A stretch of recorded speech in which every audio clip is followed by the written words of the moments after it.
नमस्कार, भारत होम्योपैथी के YouTube channel पर आप सभी का स्वागत है। आज के इस वीडियो में हम बात करेंगे वेरिकोसील में स्पर्म काउंट अब घटेगा नहीं बढ़ेगा, बस आपको करने हैं ये उपाय। जी हाँ, अगर आप इस बारे में पूरी इन्फॉर्मेशन लेना चाहते हैं तो आपको क्या करना पड़ेगा, इसमें आपको वीडियो में एंड तक बने रहना पड़ेगा।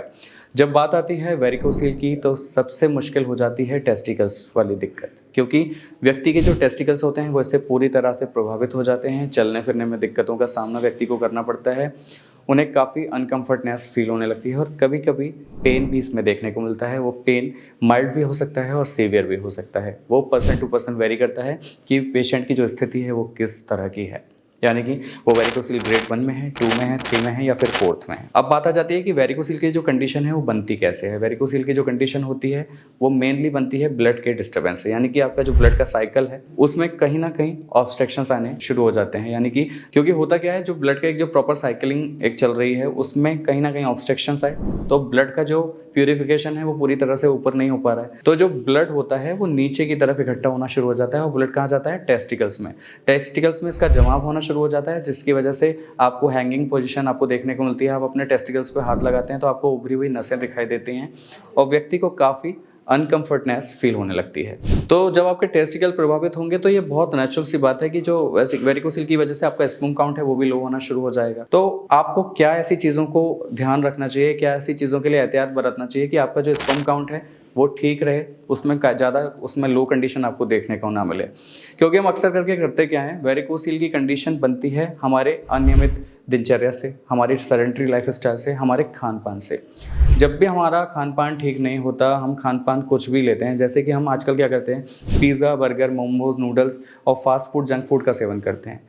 वो क्या करता है, वो हमारे पेट को टारगेट करता है। पेट को टारगेट वो इस तरह से करता है, वो आपके डाइजेशन पर अटैक करता है, आपका डाइजेशन खराब कर देता है, आपकी कॉन्स्टिपेशन, कब्ज की प्रॉब्लम देना शुरू कर देता है और आपके पेट में अपच, गैस्ट्रिक ट्रबल्स, इस तरह की सिचुएशंस, पोजीशन आपको देखने को मिलती हैं, जिसकी वजह से व्यक्ति जब स्टूल पास करने जाता है तो उसको काफ़ी बड़ी दिक्कत का सामना करना पड़ता है। क्योंकि जब वो स्टूल पास करता है तो उसको मोशंस के दौरान अपना पेल्विक एरिया पर प्रेशर लगाना पड़ता है, जिसकी वजह से टेस्टिकल्स प्रभावित होना शुरू हो जाते हैं और टेस्टिकल्स प्रभावित होते हैं तो ब्लड की गड़बड़ी शुरू हो जाती है, जिसकी वजह से आपका स्पर्म काउंट इफेक्ट होने लगता है। तो सबसे पहले आपको क्या करना पड़ेगा, अपनी डाइट में सुधार करना पड़ेगा। आपको बाहर की इन सारी चीज़ों को अवॉइड करना पड़ेगा, आपको स्ट्रीट फूड को अवॉइड करना पड़ेगा, आपको जंक फूड, फास्ट फूड को, यानी कि जितने भी टाइम टेकिंग फूड होते हैं आप इन सब चीज़ों को अवॉइड करें। खासकर रेड मीट का भी अगर आप सेवन कर रहे हैं तो आप इसको भी लेना बंद कर दें, क्योंकि ये जितने भी टाइम टेकिंग फूड होते हैं ये सही से आपके बॉडी में डाइजेस्ट नहीं हो पाते, काफ़ी समय लेते हैं, जिसकी वजह से आपके शरीर में, और मैदा खासकर इनमें से एक जो चीज़ है मैदा,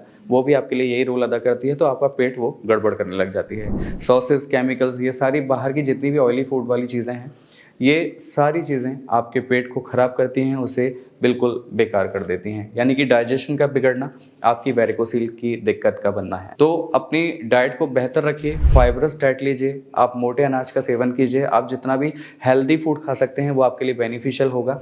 अगर आप ऐसा करते हैं तो ये आपके लिए फिर वेरिकोसील की दिक्कत देगा नहीं, और वेरिकोसील की दिक्कत नहीं देगा तो आपका स्पर्म काउंट भी बेहतर बनना शुरू हो जाएगा।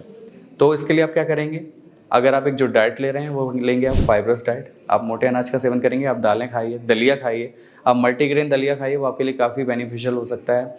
आप जितने भी सिट्रस फ्रूट आते हैं आप उनका सेवन कीजिए। विटामिन सी से भरपूर ये सारे फल जो होते हैं आपकी इम्यूनिटी को स्ट्रॉन्ग करेंगे, आपके ब्लड फ्लो को बेहतर करते हैं, आपके लिए काफ़ी बेहतर विकल्प साबित हो सकते हैं। इसके साथ ही ओमेगा 3 फैटी एसिड वाली चीज़ें आप ले सकते हैं। ड्राई फ्रूट्स का अगर आप सेवन कर रहे हैं तो आप ड्राई फ्रूट्स कोई भी ले सकते हैं, लेकिन अगर आप इसमें अखरोट का सेवन करते हैं, वॉलनट का सेवन करते हैं तो इसमें ओमेगा 3 फैटी एसिड की काफ़ी अच्छी मात्रा आपको मिलती है, ये आपके लिए काफ़ी बेनिफिशियल हो सकती है। तो आप ओमेगा 3 फैटी एसिड वाला अखरोट का सेवन कर सकते हैं। इसके साथ ही अगर आप नॉन वेजिटेरियन हैं तो आप फ़िश का सेवन कर सकते हैं, इसमें आप सैमन और टूना का सेवन कर सकते हैं, इसमें भी आपको काफ़ी रिच मात्रा में ओमेगा 3 फैटी एसिड मिल जाते हैं। इसके साथ ही आप डेयरी प्रोडक्ट्स का यूज़ कीजिए, आप दही लीजिए, छाछ लीजिए, आप पनीर का सेवन कीजिए, ये आपके लिए काफ़ी बेनिफिशियल हो सकता है, जो आपके स्पर्म काउंट के लिहाज से आपके लिए काफ़ी बेहतर विकल्प हो सकता है। तो एक जो अच्छी सी आप जो डाइट लेंगे जिसमें कार्ब्स आपको मिलेंगे, प्रोटीन मिलेंगे, आपको फैट मिलेगा, ये सारा जो एक कंप्लीट पैकेज के तौर पे आपके लिए काम करेगा। ये आपके स्पर्म काउंट को बेहतर करेगा, ये आपके वेरिकोसील की दिक्कत में स्पर्म काउंट को घटने नहीं देगा, इसको स्टेबल रखेगा, इसको बेहतर रखेगा। अब कई सारी चीज़ें हम देखते हैं कि स्पर्म काउंट और घटने के क्या रीज़न हो जाते हैं अगर आप वेरिकोसील पेशेंट हैं। एक तो जब भी क्या करते हैं आप हैवी वेट एक्सरसाइज कर रहे हैं, आप जिम जा रहे हैं, आप जिम जाने के शौकीन हैं, लेकिन आप वहाँ पर क्या कर रहे हैं, आप हैवी वेट उठा रहे हैं, आप हैवी वेट एक्सरसाइजेस कर रहे हैं, लेकिन वहाँ पर आप सपोर्टर्स या लंगोट का यूज़ नहीं कर रहे हैं। यानी कि आपको वियर करना मैंडेटरी है, क्योंकि आपके टेस्टिकल्स अगर प्रभावित इसी वजह से होते हैं, जब भी आप हैवी वेट एक्सरसाइज करते हैं नसों में खिंचाव होना शुरू हो जाता है। और जब आप सपोर्टर्स या लंगोट का यूज़ करते हैं तो आपके जो टेस्टिकल्स हैं वो कम प्रभावित होते हैं, उनमें जो हैंगिंग पोजीशन है वो आपको देखने को नहीं मिलती है, वो आपके लिए काफ़ी बेहतर विकल्प होते हैं। अगर आप ऐसा करके रखते हैं, यानी कि आप अगर इनको वेयर करके रखते हैं, अगर आप वेरिकोसिल पेशेंट हैं और आप हैवी वेट उठा रहे हैं, तो फिर आपको ये कैरी करना चाहिए, आपको ये वेयर करना चाहिए, क्योंकि इसे पहनने से आप काफ़ी ज़्यादा प्रोटेक्टिव रहेंगे, आपका वेरिकोसिल ठीक रहेगा और आपका स्पर्म काउंट भी इससे बेहतर रहेगा। इसके साथ ही आप लाइट वॉक कीजिए, योगा कीजिए, प्राणायाम कीजिए, मेडिटेशन कीजिए, ये आपके लिए बेहतर सोर्स के तौर पे काम करेगा, ये आप कर सकते हैं। तो हमने अभी आपको डाइट बता दिया, आपके साथ एक्सरसाइज की भी बात कर ली कि आपको क्या एक्सरसाइज नहीं करनी है और क्या आप कर सकते हैं। इसके अलावा आप एक चीज़ और कर सकते हैं, एक एक्सरसाइज ऐसी है जो आपके लिए काफ़ी बेनिफिशियल होगी वेरिकोसिल के अंदर। उसमें आपको क्या करना है, लेग रेज एक्सरसाइज जिसे बोला जाता है।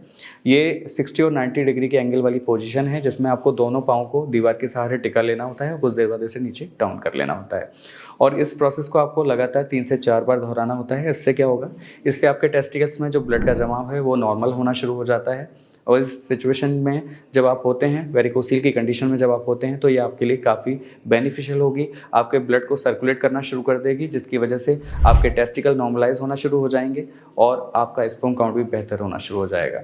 तो इस एक्सरसाइज को आप लगातार कीजिए, ये आपके लिए काफ़ी मुफीद होगी, काफ़ी बेनिफिशियल हो सकती है करने के लिए। इसके अलावा आपकी अगर कोई जॉब है, इस तरह की अगर आप जॉब कर रहे हैं, जैसे आजकल हम देखते हैं कि कॉर्पोरेट वाला एक मामला है, तो उसमें क्या होता है कि अक्सर करके लोग अपने थाइस पर लैपटॉप को रखकर काम करते हैं, तो वो सबसे ज़्यादा मुश्किल वाली बात है। जब भी आप अपने लैपटॉप को थाइस पर रखकर काम करते हैं तो उससे क्या होता है, उससे रेडिएशंस निकलते हैं जो आपके टेस्टिकल्स को प्रभावित करना शुरू कर देता है। तो जब टेस्टिकल प्रभावित होंगे तो ये नेचुरल सी बात है कि आपका स्पर्म काउंट इफेक्ट होना शुरू हो जाएगा। तो कोशिश ये कीजिए कि जब भी आप लैपटॉप पर काम करें तो उसे डेस्क पर रखिए या टेबल पर रखकर काम करें, अपने थाइस पर बिल्कुल ना रखें। इसी तरह से हमारी आदत होती है, हम अपने सेल फोन्स को, मोबाइल्स को हम आगे वाली पॉकेट में रखते हैं, उससे भी रेडिएशंस जनरेट होते हैं। तो आप कोशिश कीजिए कि उसको भी आप आगे वाली पॉकेट में ना रखें। ये भी आपके टेस्टिकल्स को प्रभावित करेगी, आपके स्पर्म काउंट के लिए काफ़ी बड़ा रोल अदा करती है, आपको इफेक्ट करने के लिए, स्पर्म काउंट को ख़राब करने के लिए।